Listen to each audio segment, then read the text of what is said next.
Saludos, amigos y amigas de La Respuesta. Debo una explicación. En el fin de semana pasado salieron dos respuestas el mismo día. Una en que aparece mi hijo Pelegrín, que fue pasada en casi todos los canales. Y otra en que aparecía yo, que no era la de la semana, la del fin de semana, ni siquiera la del anterior fin de semana, sino la penúltima. ¿Por qué pasó esto? Tuvimos fallas técnicas, trastornos de la máquina de producción, y yo estaba en el exterior. Fui a Boston a mi chequeo anual de salud. Gracias a Dios me dieron luz verde hasta el año que viene. Cuando los médicos le dicen a uno, lo quiero ver el año que viene, es un buen signo.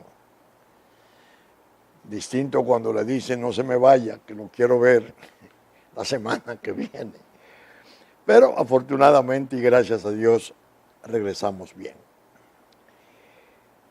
La idea es que La Respuesta vuelve hoy con los bríos de siempre, con el sentido de misión que tiene, de ayudar, de orientar, de servir. Y debo decirles que paradójicamente, o no paradójicamente, extrañamente, de forma extraña, gran parte del optimismo que traigo hoy se comenzó a generar en mi viaje de regreso, porque estuve muy a tiempo en el aeropuerto Logan de Boston, y eso me permitió recibir una prueba maravillosa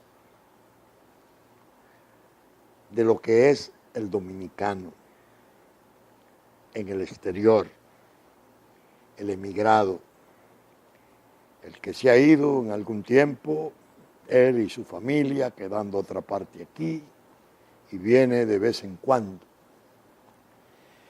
El encuentro fue maravilloso, muy nutrido, mucha gente de distintas edades, y todos, noté,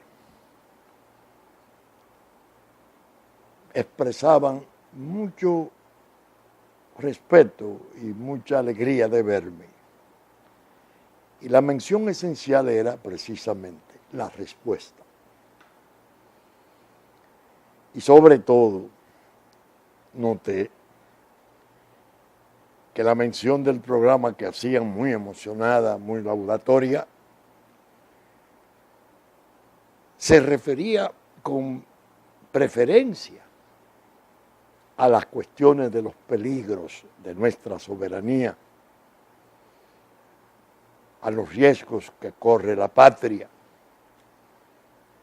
Y realmente eso enaltece mucho cuando uno encuentra tantos compatriotas ya establecidos, la mayoría, todos dicen dónde trabajan, de dónde son oriundos, qué tiempo tienen, cuántas familias tienen allá, cuánta familia les queda aquí, y sobre todo, casi la mayoría, quiero volver. Yo estoy haciendo lo debido para mis ahorros, porque quiero volver. Eso les digo porque ese optimismo se me prendió de tal modo que incluso estoy preparando un blog de la pregunta para relatarlo. Mi blog, la pregunta wordpress.com. La idea es que fue una experiencia muy satisfactoria y esperanzadora. Ver así en un momento cómo se va concentrando la gente jóvenes, viejos, niños, mujeres, hombres, y hablando del tema, con la emoción del tema. Por eso cuando regresé le dije a mis amigos que tanto me ayudan en la producción del programa, que me había alegrado de que ocurriera el percance técnico, porque la respuesta que pusieron el domingo pasado, el fin de semana pasado, todo el tema era el problema de la invasión haitiana, la suplantación de nuestra población, los trastornos gravísimos de soberanía, territorio. Y qué bueno, me sentí muy alegre de que hubiéramos tenido el percance técnico, porque en nuestra versión central del supercanal fue donde pasó la respuesta ante la penúltima. Y en una forma como de contestarle al afecto y a la alegría y a la solidaridad de tanta gente generosa que se me acercara en el aeropuerto cuando veníamos de camino. Y, naturalmente, a toda la costa este de Estados Unidos, donde residen cientos de miles de dominicanos que no han olvidado y no van a olvidar dónde está su patria y qué significa su patria para ellos. Bien, al llegar, ¿qué encontré? Encontré, y era previsible, como eje noticioso, el discurso del presidente Medina ante la Asamblea Nacional. La sesión conjunta del Congreso, le llamamos por comodidad al lenguaje asamblea, porque en realidad la asamblea es la primera. Cuando se inició como presidente, allá por el año 12, ya hace de esto 6 años. Yo tengo sobre la cuestión de los discursos de los presidentes nuestros ante la asamblea una opinión, si se quiere, vieja, que no la he removido, la sostengo. En realidad, lo que la Constitución manda es a una rendición de cuentas en el sentido de entregar al Congreso las memorias de los ministerios, de las dependencias del Estado fundamentales, con todo cuanto se hizo durante el periodo, el año. Pero es una costumbre desde hace mucho tiempo que los presidentes nuestros no desperdician la tribuna, y creo que hacen bien, porque es en el fondo un Estado, es una experiencia parecida a la norteamericana, el Estado de la Nación. El presidente en esa tribuna, o el presidente nuestro de siempre, aprovecha y no solo habla y entrega lo que se ha hecho, sino que habla de lo que se está haciendo. Y sobre todo, se entusiasma mucho y habla de lo que está por hacer. Una tribuna formidable, con una transmisión masiva, abrumadora, en un ambiente tan solemne, es la mejor. Entonces, la reacción de la oposición y de algunos sectores que no sienten ninguna empatía con el gobierno no se hizo esperar, como siempre. Eso es un cuento de hadas, es Alicia en el País de las Maravillas, parece que el presidente vive en otra nación, en otro territorio, está lejos de la verdad, es una rendición no de cuentas, sino de cuentos. Bueno, todas las reacciones imaginables de gente que no tiene por qué aprobar un discurso del presidente y hace sus funciones en su queja. Yo, en esa opinión vieja que tengo, siempre he dicho, hay que atender a lo medular, porque los presidentes, casi todos, por no decir todos, se van muy lejos y pierden cierto sentido de la realidad. Y en su optimismo, que le es propio, más el que le agencian los grupos de su entorno, tiende a comportarse casi como un candidato presidencial. Y sucede que el candidato presidencial puede decir lo que crea, lo que le venga en ganas, lo que entienda que le conviene, con tal de esperanzar y entusiasmar a su gente, que él quiere que voten por él.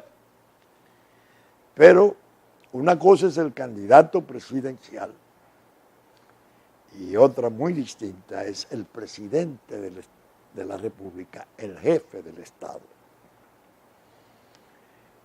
He dicho, los presidentes no se dan cuenta que un ejercicio de realismo, de autocrítica incluso, puede servirle más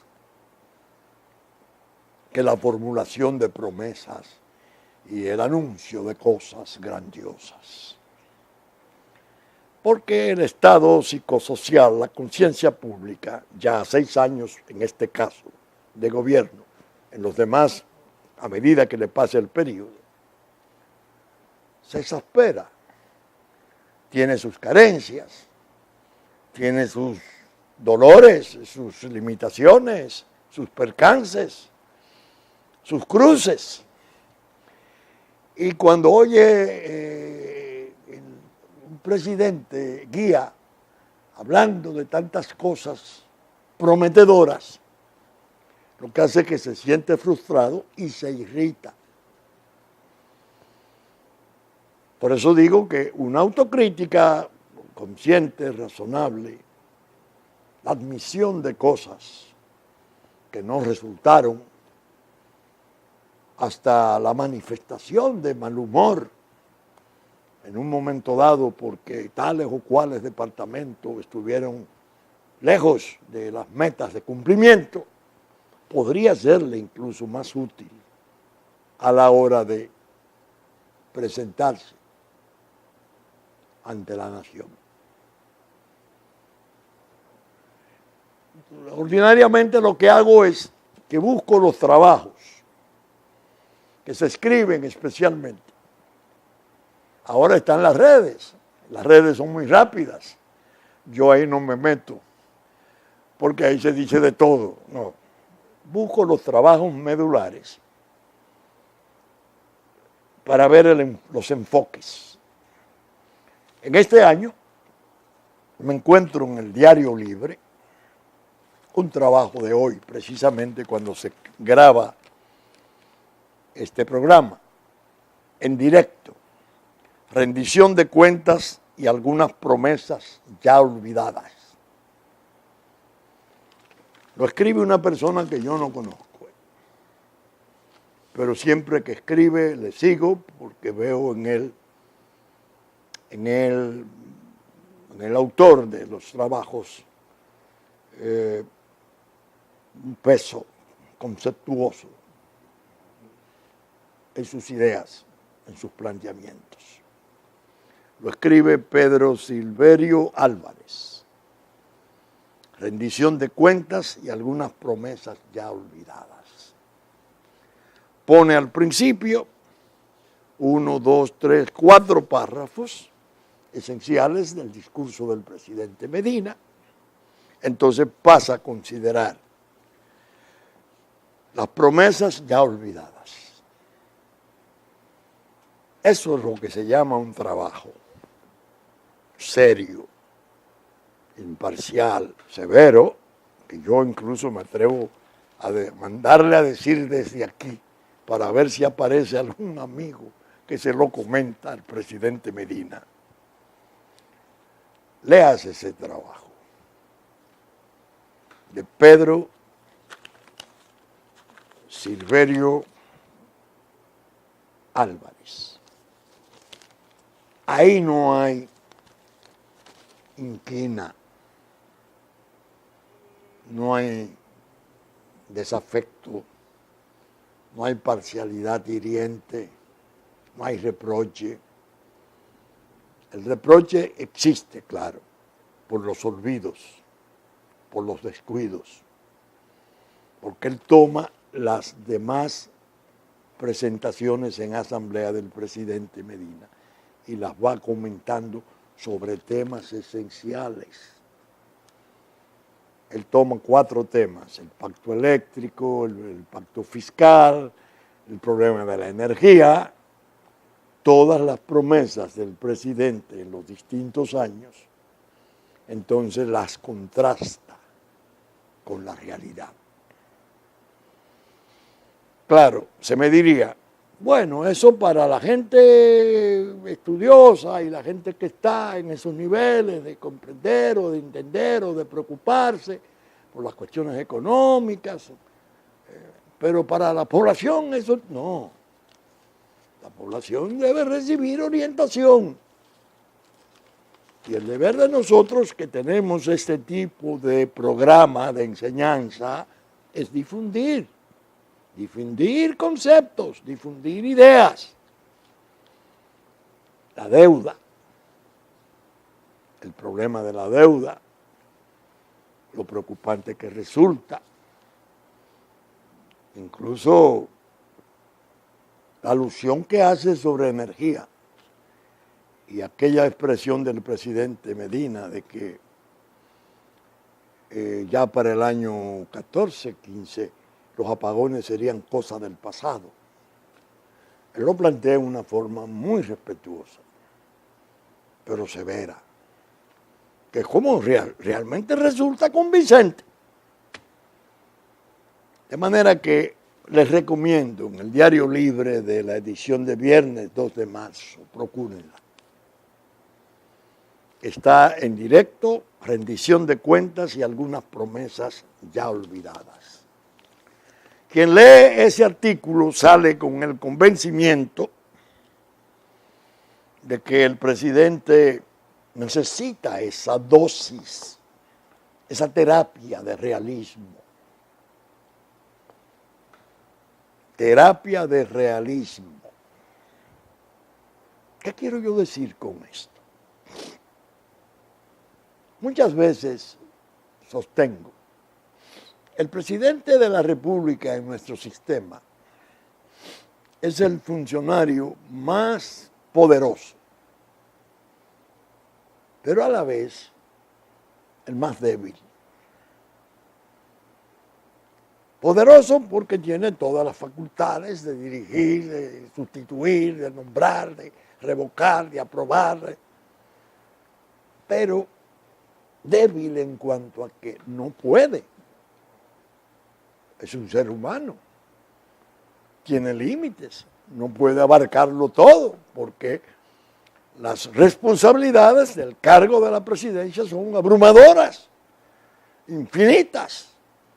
Y hay un día a día muy exigente, porque son millones de gente pendientes de decisiones, de políticas públicas, etc.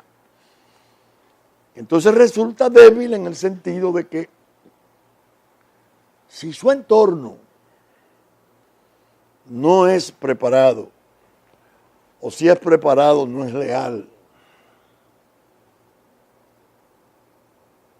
si su entorno no es preparado, o si es preparado no es leal, que es peor, porque tiene sus agendas, o sus temores, o sus ambiciones, o sus ideas, y no quiere llevar su solidaridad a términos de lealtad verdadera, entonces el presidente no resulta asistido. No se le dicen las cosas que lo pueden hacer llorar. Solo le plantean las cosas que lo pueden hacer sonreír. Porque así conviene a las agendas de otros. De ahí es que yo digo, artículos como el del Silverio Álvarez, al presidente yo se lo recomiendo. Léalo, presidente. Entonces, al leerlo, piense todo cuanto le han dicho sus colaboradores, inmediatos o mediatos, por escrito o en conversaciones o en informes. Y dígase, sí, me faltó un componente de autocrítica, de pesar, que son hermosísimos. Cuando un presidente hace una confesión de no pude, no hemos tenido suerte, no hemos podido adelantar esto, me han decepcionado determinados servicios, no estoy conforme. El presidente se pasa con esa actitud al sentimiento público. En cambio, cuando aparece el optimismo, me faltan muchas cosas por hacer, prende la idea de reelección, que es un tema candente que está en el ambiente, turbando, porque está en la hoguera de las divisiones y los desencuentros, que yo he sancionado con mi palabra desde aquí hace años, porque he proclamado la necesidad inmensa que tenemos de unidad, porque he lamentado la fractura de la cohesión, porque entiendo que todo eso que está ocurriendo nos ha debilitado mucho en los momentos en que debemos tener mayor fortaleza para responder a los desafíos del destino de la República. Yo recuerdo, fíjense lo que es la importancia de los temas. Y cuando un estadista tiene la serenidad, el pensar profundo, propio, que está blindado de la cachanchanería, de la chismografía, que la oye y la mantiene a distancia, que oye el aplauso y por ahí le entra y por aquí le sale. Aquella advertencia bíblica de Isaías: este pueblo que me alaba con los labios no me lleva en el corazón. Cuando un estadista de esas condiciones pronuncia un discurso solemne sobre temas importantes, eso se hace inolvidable. Y yo lo traigo para los jóvenes. 1972, 28, 38, 46 años hace de eso. 46 años hace de eso. 1972. Yo estaba en la casa de unos amigos, un 27 de febrero, el día de la independencia, el gran día nacional, y pusimos el discurso del presidente Balaguer. En el 72 conservaba gran parte de su visión, ya comenzaba a afectarse, pero estaba en plenitud. Pronunció un discurso formidable. Eso es lo que yo siempre he considerado, para mí fue el mejor, y era un gran orador desde su juventud. ¿Cuál fue el tema? Llevar el programa agrario, las leyes agrarias. Para ese hombre presentar esas leyes, que él sabía exactamente a qué se referían, porque era un ataque al latifundio y un ataque, por ejemplo, a la propiedad de tierras arroceras, que limitaba la propiedad a 500 tareas. Era un desafío enorme. Ese discurso fue una joya. con todo el elemento histórico de la injusticia social, todas las citas hermosas que se podían hacer. Y planteaba algo que estremeció a la nación en cuanto a los sufrimientos de la gente del campo. Decía en forma patética: el tiempo de la espera está cancelado. Después me dijo a mí, yo lo he contado aquí, años después, cuando yo le inquiría el origen de las leyes, porque vine a descubrir que las trajo de España en 1932, porque eran las leyes de la Segunda República Española. Me dijo: yo tenía una deuda moral con los campesinos y ya tenía 6 años en el poder. Y esas leyes eran una manera de hacer transformaciones sociales verdaderas, promoverlos, haciéndolos ciudadanos económicos, titulares de sus parcelas, reformando el régimen de tenencia de tierras. Que eso es una revolución, solo pensarlo, no se pierdan. Pensarlo y defenderlo ya es un principio revolucionario. Aquel hombre conservador, aquel hombre retenido como por sus enemigos, como prehistórico, porque hasta ahí llegaba la ignorancia y la desfachatez de sus críticos. Ese discurso marcó un cambio importantísimo de sectores de la vida nacional. Que los intereses, que son tercos, terribles y permanentes, los peores, los más altos, los del gran capital, nunca han querido evaluar en profundidad los efectos sociales, el grado de empuje y promoción, la transformación en los estatutos, en los estatus familiares y personales de cientos de miles de campesinos. No se han querido evaluar. Al contrario, le han mantenido eso como una sombra, como que fue una experiencia de daño, no un gran esfuerzo. Un gran esfuerzo. Ahora aparecen los presidentes subsiguientes dando títulos definitivos que estaban restringidos, evitando que los que recibían la parcela por razones de pobreza, dificultades para poderla producir, caían en la usura, la perdían, la podían comercializar. Eran medidas. Por eso digo que mi opinión sobre las leyes agrarias, sobre las asambleas, tienen esa cuestión de las leyes agrarias como el hito mayor.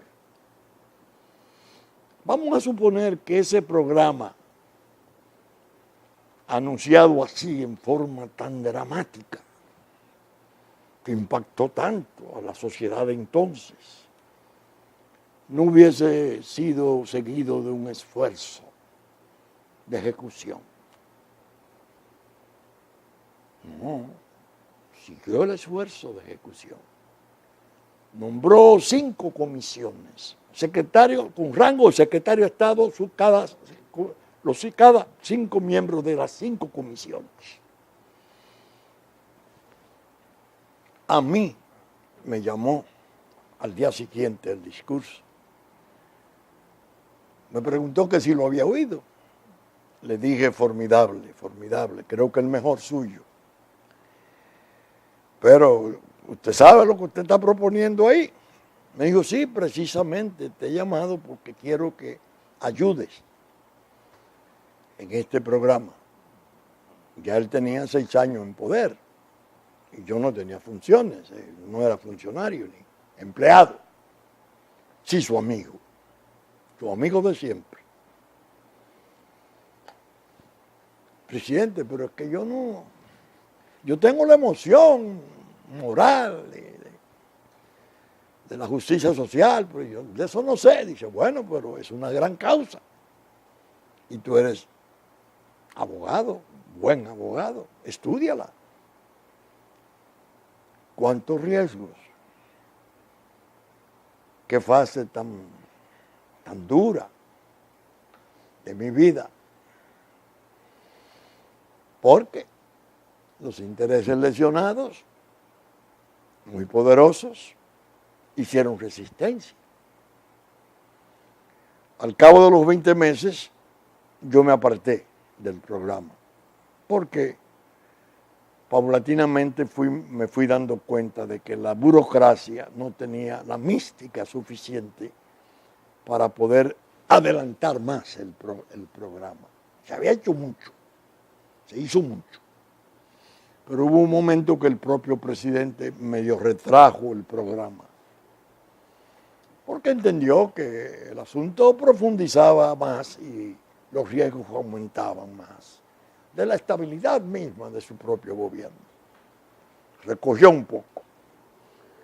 Y ya yo tenía toda la vehemencia, el impulso. Me fui en diciembre del 73 del programa. Fíjense, un discurso y una propuesta de leyes esenciales en favor del campesinado del 72, cómo viene a ser traída en el 2018 como una realidad política y social, económica de gran importancia. Los presidentes, cuando van a la asamblea, no pueden perder de vista que todo cuanto anuncien, cuanto ofrezcan, los compromete. Su seriedad será mejor cuidada cuando las ofertas sean más austeras, más cautas, acompañadas de confesiones, de dificultades. No todo optimismo. Que entonces los áulicos y los entornos, una encuesta, la encuesta da el 62%, y eso lo vinculan. Usted ve, esto usted tiene que repetir, y esto hay que prolongarlo. Todo eso, ese no es el cartón del pueblo, ese es el cartón de las ambiciones.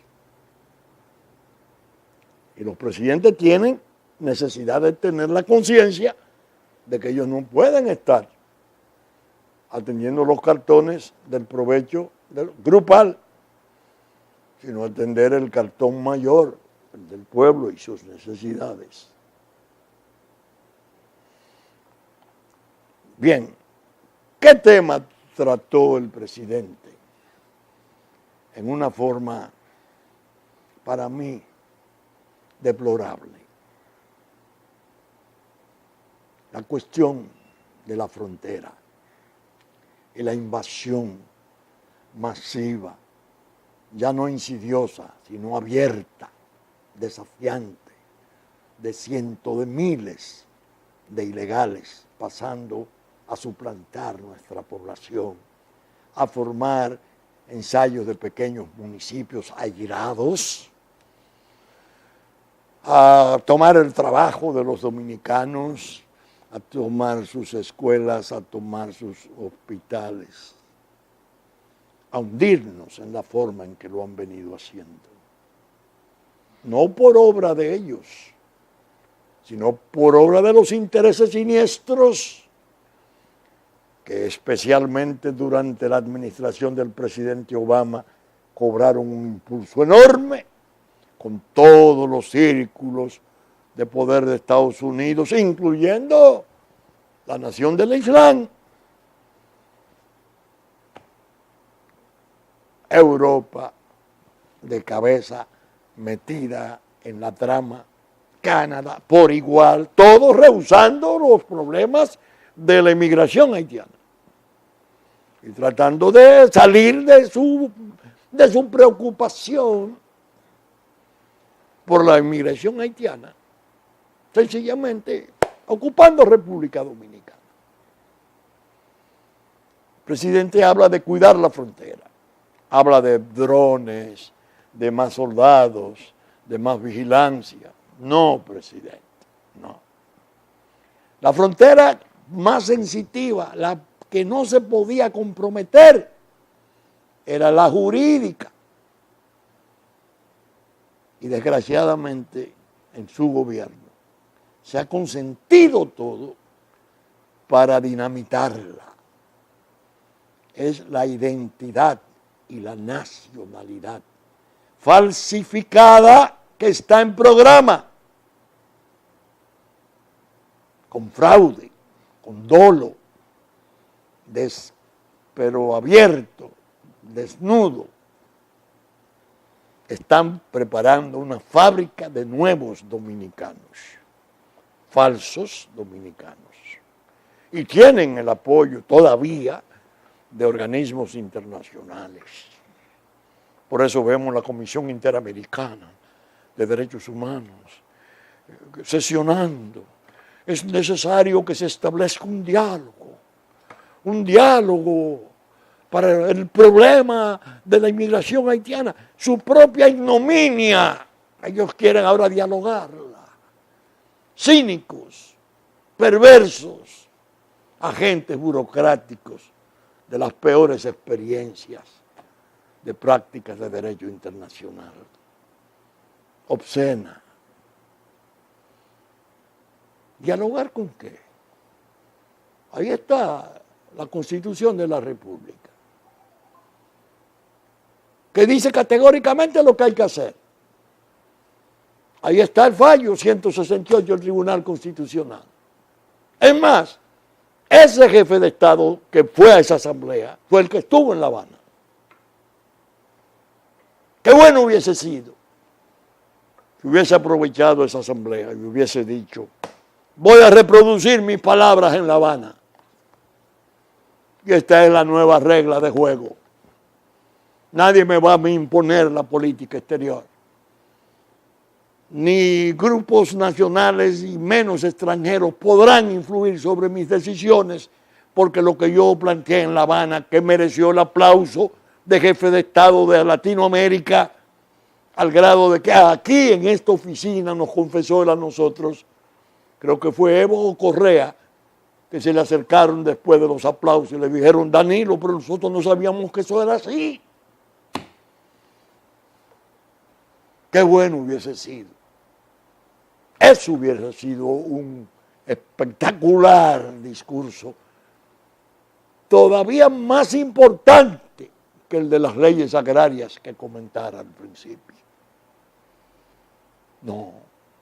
Vamos a cuidar la frontera. ¿Cuál? La física. La que los haitianos en sus niveles ministeriales más altos dicen que tiene 81 puntos de paso y que venir a República Dominicana es tan fácil como pasar de la sala al aposento en una casa. Esa no, la tenemos aquí adentro, ya con una violación brutal de la Ley de Protección del Trabajo Nacional, que el presidente en La Habana incluso fue tan lejos que digo: nosotros miramos para otro lado.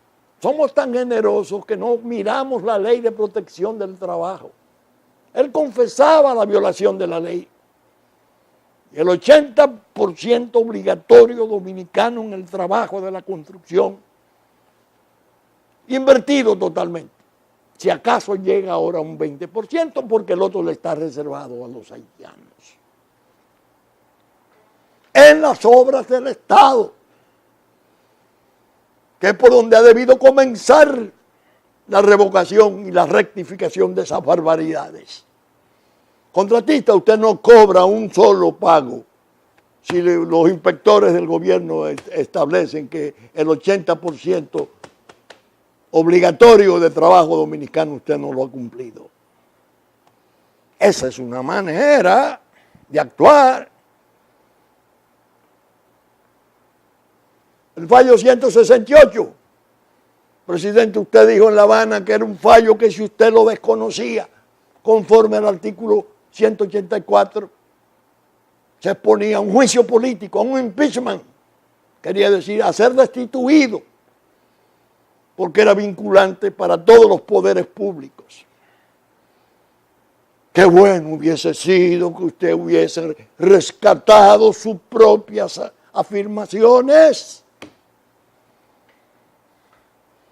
Por eso, la cuestión de prometer y no cumplir.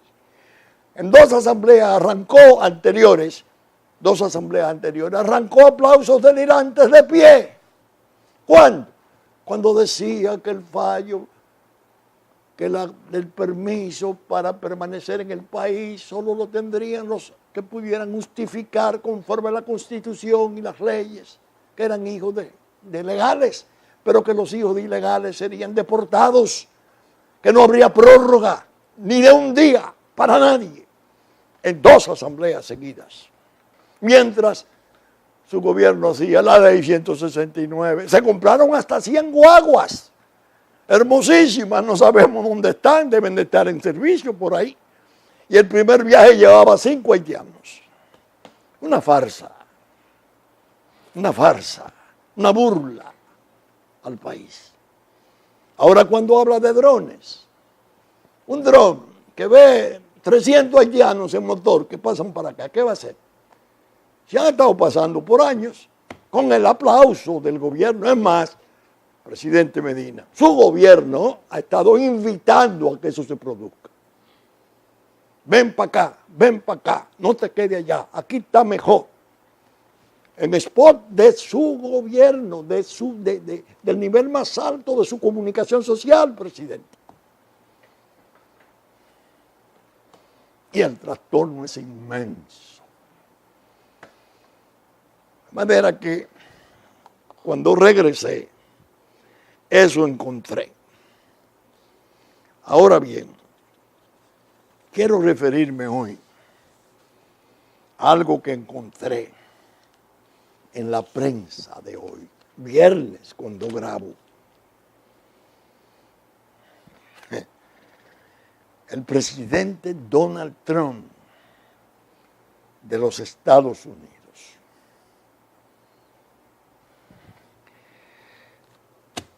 asiste a un evento y hace unos planteamientos importantísimos. Importantísimos porque revelan el grado de preocupación, lo hondo de sus convicciones sobre el trastorno del crimen internacional de la droga, del narcotráfico establecido a través de sus carteles transnacionales y de la propia industria farmacéutica en la preparación de opiáceos. Oigan lo que dice el presidente Trump. Trump sugiere a Estados Unidos imponga pena de muerte a narcos. El presidente sugirió ayer que Estados Unidos siga el ejemplo de otros países que imponen la pena de muerte a los narcotraficantes y amenazó con demandar a las compañías fabricantes de analgésicos opiáceos para frenar la epidemia de adicción en su país. Dijo, algunos países tienen una pena muy dura, la pena más dura posible. Y por cierto, tienen muchos menos problemas con las drogas que nosotros. Citaba a Singapur. Se le fue la mano citando a las Filipinas, porque allí está un tal Duterte que es hombre de un cortacabeza, pero hizo la alusión, pero la de Singapur es muy válida. ¿Qué dijo este hombre? ¿Qué dijo este hombre? Este hombre dijo, esta gente puede matar, la gente del narco, de 2.000, 3.000 personas y no le ocurre nada. Entonces hacía la alusión a Filipinas, que le calculan 7.000 muertos narcotraficantes.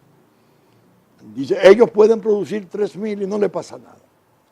Es innegablemente un énfasis, diríamos, quizás demasiado excesivo, porque pensar en pena de muerte en estos tiempos tiene sus dificultades, pese a las gravísimas turbaciones de la seguridad individual y pública y al crecimiento horrendo de las potencias del crimen. ¿Por qué yo le puse atención a esas declaraciones en la forma que lo hago? Porque le he estado advirtiendo a los políticos de este país, a los empresarios de este país, a los banqueros, a toda la gente de poder de este país. Tengan cuidado que la administración de gobierno de Estados Unidos no es la que estaba. Hay una actitud de endurecimiento en sus responsables. Eso es lo que dice el presidente Trump. Pero hay que no olvidar la compañía del presidente Trump. La gente y la categoría de esa gente, oficiales generales de 3 y 4 estrellas, condecorados desde jóvenes con todos los honores de su patria, al frente de las responsabilidades políticas más sensitivas. Tengan cuidado, no sigan creyendo que va a resultar pacífica la relación entre crimen y sociedad, mientras en el centro de poder mundial, que es Estados Unidos, esté gobernando gente con esos criterios. Lo he advertido a todos, lo he estado planteando, incluso cuando la Junta Central Electoral invitó a los presidentes de los partidos, que por cierto, repito, puso la exigencia de que no era delegable la invitación y que por eso yo estuve allí. Aproveché esa oportunidad para repetir esa advertencia a todos. Traté un tema pesado. El problema del dinero, del narco en el proceso político, los candidatos actuales y los posibles, el peligro de las primarias abiertas, la falsificación de la nacionalidad que está pendiente como tarea esencial del gobierno, evitarla, y la posibilidad de que esos factores de poder transnacionales del narco que tienen en Haití décadas dominando y controlando aquel estado colapsado, vengan a determinar los poderes públicos nuestros. Pero bien, no quiero terminar el programa sin hacer una observación. Leo mis blogs de la pregunta, los pido a mi asistente. A veces me limito a ver los títulos y pienso que he estado cumpliendo deberes sensibles. Dije, Odebrecht ha sido un tsunami. Para nosotros todavía los efectos peores no han llegado. En Perú acaba de producirse un hecho político descomunal. Los fiscales están preparando juicios para el presidente actual, que está encarcelado con su esposa, y para 4 expresidentes. Después de haber oído al señor Barata, que era el encargado de Odebrecht en Perú. Las querellas nuestras, que están aquí en Procuraduría, que son terribles, contra el presidente de la República, tienen un contenido preocupante de envíos y de tratos con Perú. Marcelo Odebrecht está en su casa, en su mansión ya, casi en libertad, y ha echado a su jauría, a su gente, y se está preparando una ofensiva contra Lula para que no sea presidente de Brasil. Oigan, el día 23 de marzo, ahora, dentro de 21 días, Netflix trae una serie que va a ser, al parecer, sensacional y peligrosa. Lava Jato. Todo lo que ocurrió en Brasil con Petrobras, Odebrecht, para una serie de Netflix. Están apareciendo muestras de agresividad con ese expediente en las manos. Los poderes de la tierra, la gente de Davos, los que manejan el capital mundial. No estoy hablando de gobiernos nada más. Son los que están impulsando estas cosas. Preparémonos, que nos pueden llegar vientos de tormentas sumamente dañinos, peligrosos, que no necesitamos ni merecemos, menos en este tiempo donde son mayores nuestras necesidades de defensa.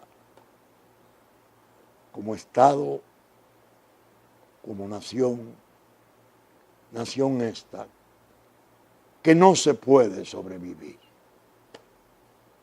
Habría una turbación gravísima de la paz en la isla, que desgraciadamente es parte de los objetivos de la gran trama, y que yo sostengo, afortunadamente, con el cambio de poder en Estados Unidos, hay una magnífica coyuntura, una oportunidad para nosotros ejercer esa defensa. Bien, saben ustedes que estamos saliendo por Supercanal 33, 3 del cable, en nuestra versión central, de domingo a las 11 de la mañana,